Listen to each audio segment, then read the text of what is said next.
I started recording, so I'll just record this anyway, so I can kind of explain the build for if I post this anywhere else. If anybody wants to know how it works, you know. Yeah. I believe the guy's name was Rari, who tipped me off on the energy converter distribution combo, which already made this a lot better before the update, but since the update with all the overload wells, it's just even better. Okay, so I'm really quickly gonna just go through my build for people who don't know what it is, and then I'll take us through the lost sector. Sound good? Yep. Okay, so I've got primary, doesn't matter that much, just whatever you feel like using. Heavy doesn't matter that much.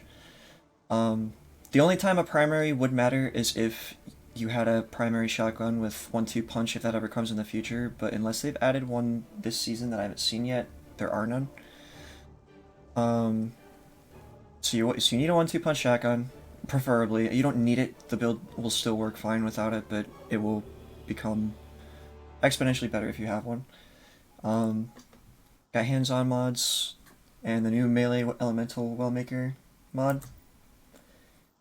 Lars handshake. You can also run this with Assassin's Cowl. You just won't be doing as much damage, but you can like go invis and get health back and stuff.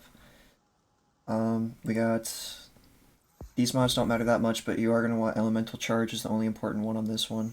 Actually, should probably do this. Whoops, didn't mean to do. Want this.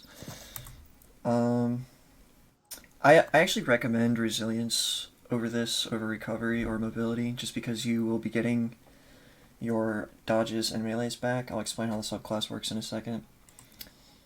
I'm actually not sure why I have taking charge on this. It's actually not sure. I could probably put something else on this. I think this is just one that doesn't matter as much, at least for me. Except for maybe if you had like a different element chest piece, you could do like this one doesn't matter is what I'm trying to say. Energy converter is pretty nice. So when you're charged with light, which you will get from the elemental wells, right when you use your super, you just throw your grenade immediately and you'll get some super energy back. And then Will of Ions is probably another one of the more important ones. So every time you melee something, you'll get an elemental will, which will increase your melee attack and also charge you with light for the energy converter mod. Feel free to kind of figure out and just kind of play around with this last one for whatever works best for you. I would even like protective light might not even be a bad idea.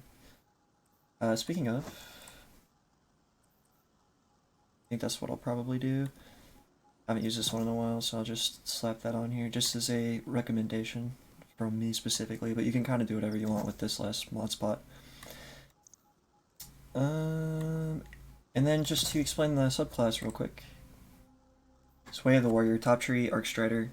Grenade jump doesn't matter, but Gambler's Dodge is a must. So every time you kill someone with a charged melee, you get your dodge back. And every time you dodge, you get your melee back. So these will flip-flop, and you will almost always have one of the two up. Deadly Reach is after dodging, you get more melee range. They buffed the timer on this as well this season, so it lasts longer. And then Lethal Current, which is when you're in your super, you will, after you dodge, you will do more damage with your super, basically. So I'm gonna go ahead and take Jake through a lost sector with it real quick if you want to follow me, because it's the first time he's used the build, so I'm just kind of having him come with me so you can see how it works. Just mosey our way down just to the EDZ one. So the startup for the build is pretty obvious, and I'll try to do a play-by-play like in the first room, and then kind of explain when you want to be using like your 1-2 punch shotgun and stuff like that.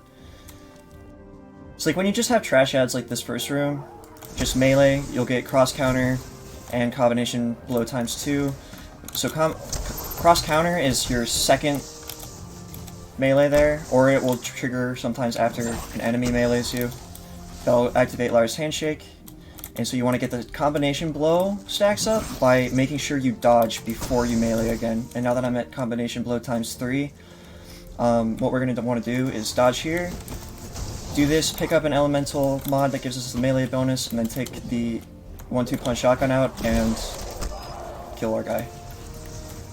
And that's basically it. So you just want to make sure you have as many damage buffs up at the point that you're going to be damaging the big thing you want to damage. And it will take a little bit of practice to kind of know when that all is, but I've used this build since... The only thing I have to learn now is the elemental well part, because that's new to this season. But there you have it, that will cause you to deal a little bit of damage. Alright, I'm going to end the recording there.